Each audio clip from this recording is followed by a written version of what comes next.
Hey, I'm David Blakesley, and I'm the host of the Criterion Reflections podcast, and I'm here to do a review of The Mother and the Whore, Jean Eustache 1973 French film, Criterion Spine 1245, highly anticipated, long coveted release from the Criterion Collection. A lot of this is because the film had a bit of an unattainable status for quite a few years, and it was also voted onto the Sight and Sound greatest films of all time list for a couple, at least, which is kind of where I first kind of heard about it, as a bit of a lost artifact from the late stage of the French New Wave, the Nouvelle Vague. Of course, that started in the late 50s, kind of really kicked off and picked up a lot of steam in the early 60s. And that culminated in, not like the Nouvelle Vague did this single-handedly, but there were student-led riots back in 1968, May 1968, kind of a time of great tumult, and kind of a legend has arisen just around that time as well. But the filmmakers, Jean-Luc Godard in particular, were very involved in that, and it really did kind of, shape the whole scene, the cinema scene that was developing in Paris at that time, where it wasn't just about making movies and maybe even breaking old taboos or creating a style that spoke to the experiences and the needs and the aspirations of that generation coming up, in the years following World War II. But it was also a desire to reshape society in very fundamental ways. I mean, the 1960s were, in many ways, a very revolutionary decade with the rise of the Maoists in China, and the Vietnam War and the superpowers, the Soviet Union, the United States, and all kinds of stuff happening in Europe. So basically, within that scene, there were a lot of young people coming of age, and this movie is kind of capturing malaise of the early 70s after the promises, if you will, or the revolutionary drive to reshape society fell short for reasons I won't bother going into here, but basically displacing the de Gaulle government and kind of putting France on a much more radically progressive track just didn't really happen. And so there was a backlash to all of that, and the young people who maybe were dreaming of a better future had to settle for maybe something a little more disappointing. And that's certainly a very common experience that successive generations have experienced and had to go through as well. But The Mother and the Whore kind of gets us into what was happening in the particular scene in Paris 1973. It's a love triangle story. It's about this man, Alexandre, played by Jean-Pierre Léaud, who is kind of a live-in partner with Marie. She's kind of the mother character. She owns a dress shop. She's a little bit older. She's 30 years old, which is older than these two. Not by much by him, but maybe he was in his late 20s. But she was older and a little bit more stable. She had a business. She provided the cash, so to speak, while he loafed around, thought his deep, impressive thoughts, and harangued people, and was always kind of on the make for a quick pickup. Even though he's living with Marie, one day Veronica catches his eye, and he initiates kind of a relationship with her, which turns into an affair, which turns into a threesome, and which turns into a very, sort of open relationship that isn't quite as open as maybe it was thought to be, and complications ensue.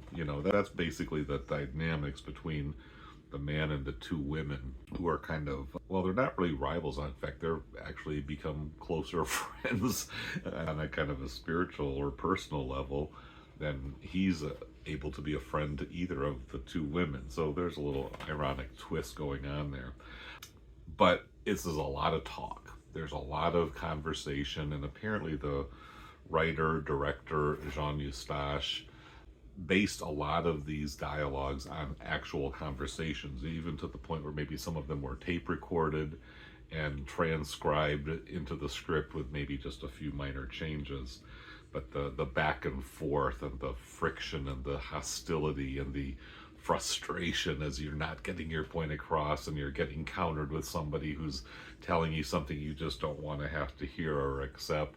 Bickery stuff is very convincingly portrayed, even though, of course, I'm watching it in French and reading the English subtitles, but the voice tone and the nonverbals, the body language all communicate pretty effectively along the same line. So, what is the value of this film? Like I said, this was a film that was very hard to obtain for quite a few years. It did show up highly ranked in the Sight and Sound poll, at least in 2012, maybe earlier than that. I'm not sure where it ranked in the 22, but I first heard about it in the aftermath of the 2012 Sight and Sound poll, where I think it was in the top like 60, somewhere in there.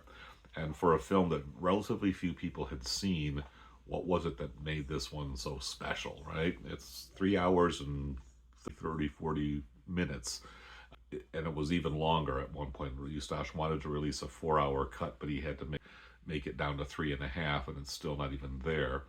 A lot of conversation, a lot of extended kind of monologues delivered to the camera by some of the characters, where they're kind of pouring out some pretty heavy feelings and emotions, and, you know, lamenting some of the circumstances that they're living through. Some of it may feel a bit wallowing and self-pity. Some viewers might say, y'all did this to yourselves because of choices they've made or assumptions they've had about, you know, personalities and jealousy and human nature and possessiveness and rivalry, that maybe they thought they'd move beyond that. And other people might say, you know, this is the kind of thing that happens when you know, color outside the lines. And certainly there's some interesting debate and dialogue to be had along that line, but I really don't want to get into that. I want to just focus more on the qualities of the film. This is a very nicely made film. I mean, the aesthetics are 16 millimeter black and white, nicely shot. I mean, it really has a great look to it. You're getting, you know, taken to various parts of Paris, which makes it fun to see. And it's definitely got a bit of a time capsule going on there. The fact that it is just kind of an interesting relic of a time that, you know, has a kind of a long kind of shadow or influence that it's cast over subsequent decades.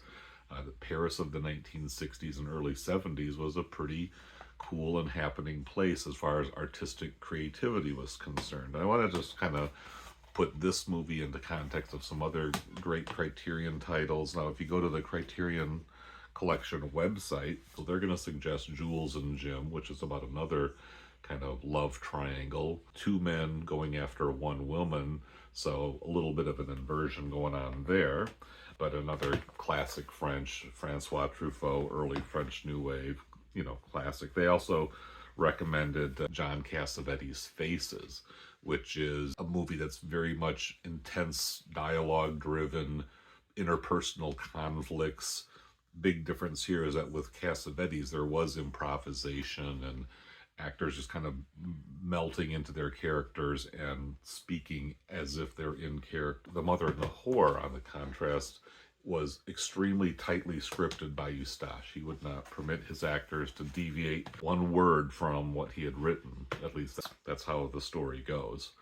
And then La Chienne by Jean Renoir. I think this film is directly referenced in The Mother and the Whore, and it's another kind of, well, La Chienne is a French term that I won't translate totally into English. Dog, female dog, right? But there's definitely some sparks flying there, pretty intense. And so I think, yeah, this makes a lot of sense. And Renoir, of course, this is much earlier. This is 1931, so kind of or part of the stream of cinema that Renoir kind of helped to found and found a later expression in the French New Wave. But some other movies that came to mind that I have kind of to sort of tie in The Mother and the Whore. If you enjoy Eric Rohmer's Six Moral Tales, even though this is a little bit more higher bourgeois settings, a little more culturally refined, and maybe not quite as, well, they're provocative in their own way, but The Mother and the Whore definitely pushes boundaries in ways that even Rohmer, even though there are some boundaries crossed in these films, he's a little bit more refined or subdued. But again, very similar dynamic of characters expressing themselves and complex emotions very articulately with kind of literary flourishes and, you know, some colorful language. And it's just kind of fun to sit back and and watch, these interactions unfold before our eyes. I talked a little bit about the post 68 kind of hangover there, and Godard in particular. So yeah, Tout va bien, which is the movie made probably right around the same time that Jean Eustache was doing his thing with The Mother and the Whore. This is a 1972 release, but I think they were maybe filmed in pretty close proximity to each other. This has also got Letter to Jane. So this is kind of Godard coming out of his very political period. The films here, Godard and Gorin, the Ziga Vertov group, did a series of podcasts on these, underseen or rarely viewed works of Godard. This is after like La Chinoise, where he was really getting out of narrative filmmaking and traditional, storytelling, even as radical as he was back in the mid or to later 60s. But he went, full radical revolutionary political cinema in 1968, took several years off and made these films and this was kind of his return of a sort to a little bit more mainstream filmmaking, which he, was never really a mainstream filmmaker in any sense. And then, of course, there's Out One, the Jacques Rivette collection here, and Out One, 7.5 hours, something like that. Another one of those legendary long French kind of new wave epics, but also a lot of people just sitting around talking to each other. And a couple years later, Rivette went on to do Celine and Julie Go Boating. There was a 3.5 hour, 3 hour and 15-minute hangout movie of two women having an adventure or a series of adventures. And if you're talking about long French, slow cinema masterpieces, Jean Dielman. So this gives you a little bit of context for The Mother and the Whore. I want to talk a little bit more about what's on the disc or what's in the package. So this is the 4K edition. So you get the 4K on one disc, and with 3 hours and 40 minutes, there's not a whole lot of room for anything else.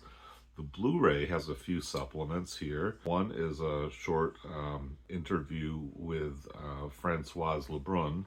She's the woman in the middle there, and it's pretty interesting to hear her account of this film, which she wasn't really a professional actor at the time.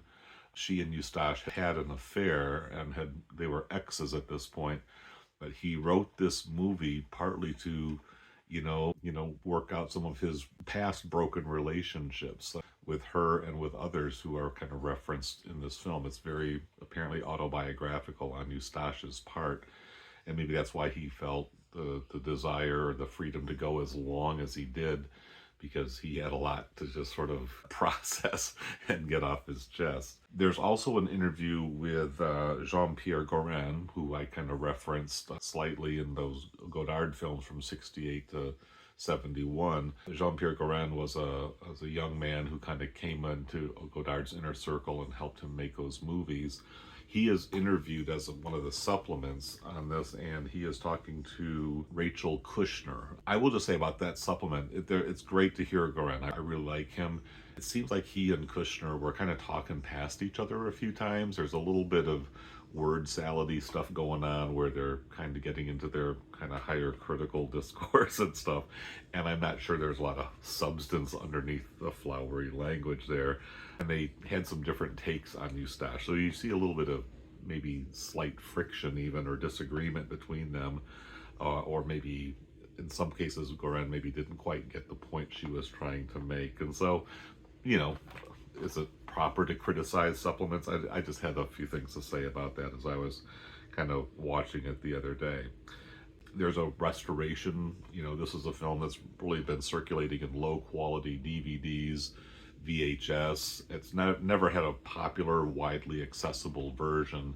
And apparently that was because Boris Eustache, the director's son, apparently just didn't want to sell the rights, or maybe he set a price that nobody was willing to pay, but for whatever reason it was just never cleared until something changed, and the Criterion Collection has it now, and this is the perfect landing place for a film like this. This is the kind of movie that got me into Criterion way back when. The backstory and the unique perspective and the capturing of a vibe and a scene, and giving you the surrounding context on the disc to understand kind of what was going on and why this film sort of stands out from the pack for people who appreciated or were part of that era. And there's also a French TV series segment, more contemporary to when the film was first coming out. So that's kind of a nice little historic background as well. So it's a nice package. The essay by Lucy Sante is pretty excellent, pretty insightful. Lucy, she has written many essays for Criterion over the years. I'll just kind of give a look. This is what you get, the little accordion style insert. There's a few screen caps in there. So, you know, if everything I've said makes this movie sound intriguing to you, you'll definitely want to check this out. Some people will definitely find it pretentious, overlong, self-indulgent, condescending, or just plain misguided, because these characters, well, I'll just say they are open to criticism if you want to get into, you know, judging other people or you know, calling into question just kind of the wisdom of how they conduct themselves. But I'm not going to do that. I'm just going to say, well, this is what happened. This is how they lived, and we can learn from it. We can enjoy it. We can, you know, find things to think about and weigh against our own situation. So, yeah, The Mother and the Whore. It's a good deal. Get it.